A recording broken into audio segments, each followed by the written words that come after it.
হচ্ছে। আমার সামনে আমার মতনই অসংখ্য তরুণ। আমি মাঝে মধ্যে ভাবি যে আমরা তো যারা বক্তব্য রাখি তারা তো বক্তব্য রেখে অনেকে চলে যায়, কিন্তু এই যে সামনে যারা, তারা তো দীর্ঘ সময় অপেক্ষা করে শুনে। তো আপনারা, এর আগেও আমি আরেকটা অনুষ্ঠানে এসেছিলাম, সম্ভবত আপনারাই ছিলেন, আজকেও আপনারা আছেন। ইতিমধ্যে রাজনৈতিক নেতৃবৃন্দ বক্তব্য রেখেছেন। এখানে ভাই যেটি বললেন যে যারা নদী, খাল, বিল দখল করছে তাদেরকে আপনারা ভোট দিবেন কিনা। আপনাদের কাছে আমার একটি প্রশ্ন, আপনারা কি নির্বাচন চান? চান না? কারা নির্বাচন চান না একটু হাত তোলেন তো। আচ্ছা, আমি দেখতে চাই কারা কারা নির্বাচন চান না, একটু হাত তোলেন।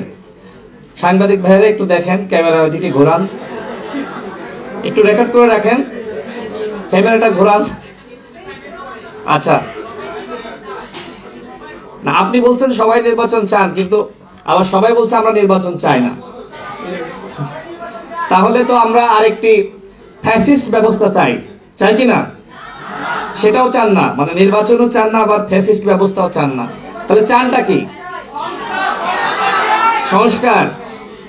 1 বছরে সংস্কার হয়েছে? আরো সময় দিতে হবে। কত বছর সময় দিতে চান এই সরকারকে? 5 বছর। 5 বছর। কারা কারা 5 বছর সময় দিতে চান একটু হাত তোলেন। আচ্ছা, যাই হোক, এইখানে যেহেতু প্রসঙ্গটা আসলো যে যারা দখল করছে তাদেরকে মানে ভোট দিবেন না, তো যাই হোক, বিষয়গুলো আসলে খুবই চমৎকার আলোচনা এখানে হয়েছে। আপনারা তরুণরা এখানে এসেছেন, আপনাদেরকে গণ অধিকার পরিষদের পক্ষ থেকে শুভেচ্ছা। আজকে যারা আয়োজক রয়েছেন তাদেরকে অসংখ্য ধন্যবাদ। আজকে যে বিষয়টি নিয়ে আলোচনা হচ্ছে, পানি, কৃষি, অত্যন্ত গুরুত্বপূর্ণ বিষয়। আমরা দেখি আমাদের দেশের নদী নালায় যে ধরনের পানি, সেটা খুবই নোংরা, এবং এই নোংরা হওয়ার পিছনে আসলে আমরাই দায়ী। আমরা এখানে যারা আছি, আমরা কি আসলে যখন রাস্তা দিয়ে হাঁটি, টিস্যু দিয়ে যখন আমরা মুখ পরিষ্কার করি, তখন কি আসলে টিস্যুটা কোনো ডাস্টবিনে রাখি? ঢাকায় ডাস্টবিন নাই, তো আমরা সেটা পকেটে রেখে বাসায় গিয়ে বা অন্যত্র আমরা রাখতে পারি, কিন্তু আমরা রাস্তায় ফেলে দিই। আবার যেখানে নদী বা খাল বিল আশপাশে ডোবা, আমরা সেখানেও ফেলে দিই। তার মানে এই যে পরিবেশ ধ্বংস হচ্ছে, এই পরিবেশ ধ্বংসের পিছনে কিন্তু আমি, আপনি, আমরা সবাই দায়ী।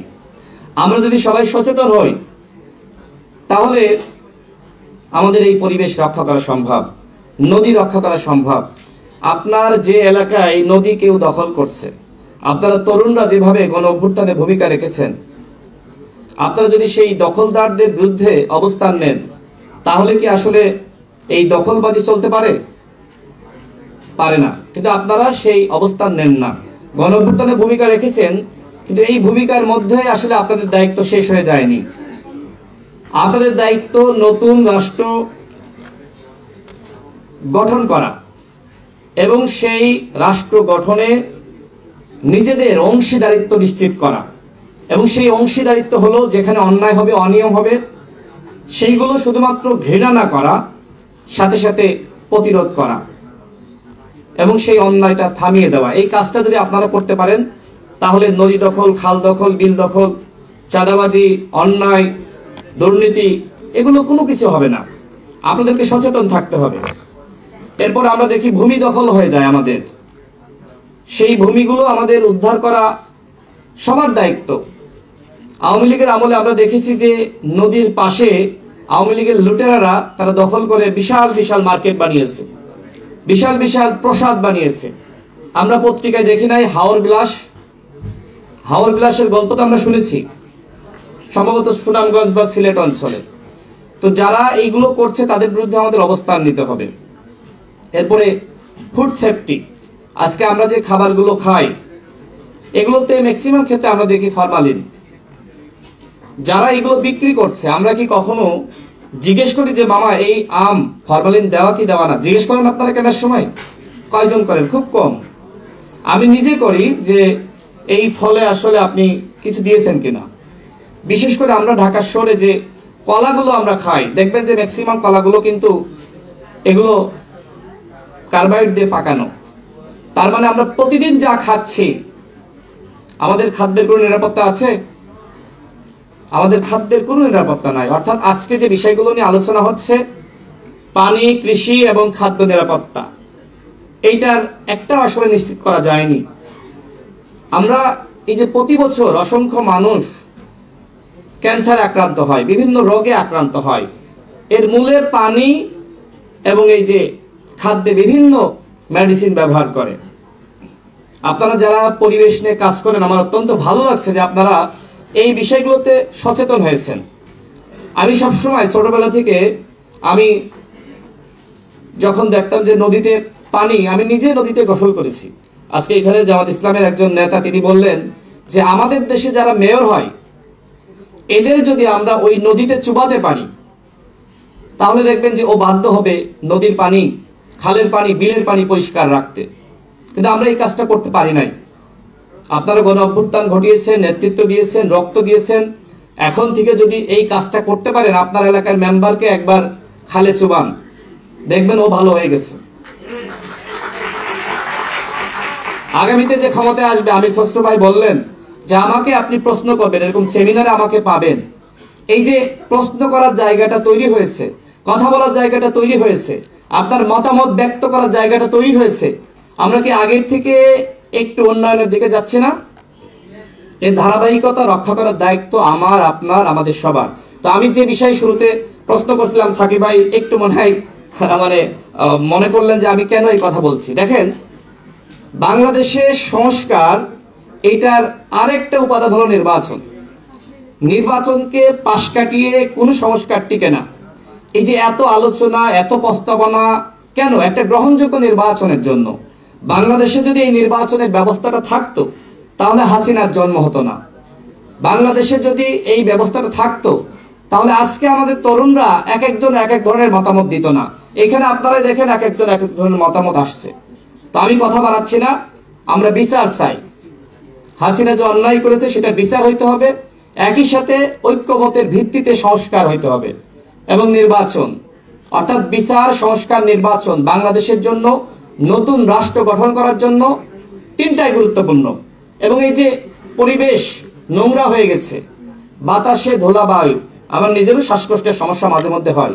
তো আমি কয়েকবার ডাক্তারের কাছে গিয়েছি, আমাকে বলা হয়েছে যে এই যে বায়ু দূষণ, এইটার কারণেই।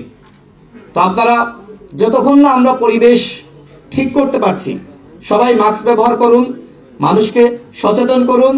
এবং আমি দেখি বিভিন্ন পরিবেশবাদী সংগঠন, তারা কিন্তু নদী নিজেরাই পরিষ্কার করছে, খাল নিজেরাই পরিষ্কার করছে। তা আপনারা তরুণরা শুরু করেন, আমাদেরকে ডাকেন, ইনশাআল্লাহ আপনাদের সাথে আমাদেরকে পাবেন। নদী, পানি, কৃষি, এই তিনটা সবাই মিলে যদি আমরা রক্ষা করতে পারি, আমরা যদি সংস্কার করতে পারি, তাহলে ইনশাআল্লাহ আমরা নতুন বাংলাদেশ উপহার পাবো। সর্বশেষ বলবো, আমার একটি মাত্র দেশে যাওয়ার সুযোগ হয়েছে, চীনের সরকারের আমন্ত্রণে গিয়েছিলাম। তো সেখানে গিয়ে দেখলাম যে রাস্তায় কোথাও ধুলা নাই। আপনি অনেক খুঁজেও আসলে ধুলা পাবেন না। রাস্তার চারিপাশে সুন্দর করে গাছ লাগানো, এবং তাদের বিল্ডিং গুলো এত সুন্দর, আপনি আসলে সেখানে গেলে হয়তো আর ফিরে আসতে চাইবেন না। তো আমরা কি আসলে পারি না এরকম একটি নতুন বাংলাদেশ গঠন করতে? চীন যেভাবে এগিয়ে গেছে সেভাবে নিজেদেরকে এগিয়ে নিতে। এই গণ অভ্যুত্থানের পরে যদি আমরা সেই চীনের মতন বাংলাদেশ গঠন করতে না পারি, তাহলে এই গণ অভ্যুত্থান ব্যর্থ হবে। আমি আপনাদের তরুণদেরকে বলবো, আপনারা যেমনি ভাবে সচেতন ছিলেন, সোচ্চার ছিলেন, এখনো প্রতিবাদ করছেন, এরকম সচেতন থাকুন, সোচ্চার থাকুন। নতুন বাংলাদেশ ইনশাআল্লাহ গঠন হবেই। এবং যে পরিবেশের জন্য আজকে আপনারা এখানে এসেছেন, কথাগুলো শুনছেন, দলগুলোর মতামত জানতে চাচ্ছেন, এই পরিবেশের উন্নয়নে গণ অধিকার পরিষদ আপনাদেরকে সাথে নিয়ে কাজ করবে ইনশাআল্লাহ। আসসালামু আলাইকুম। অসংখ্য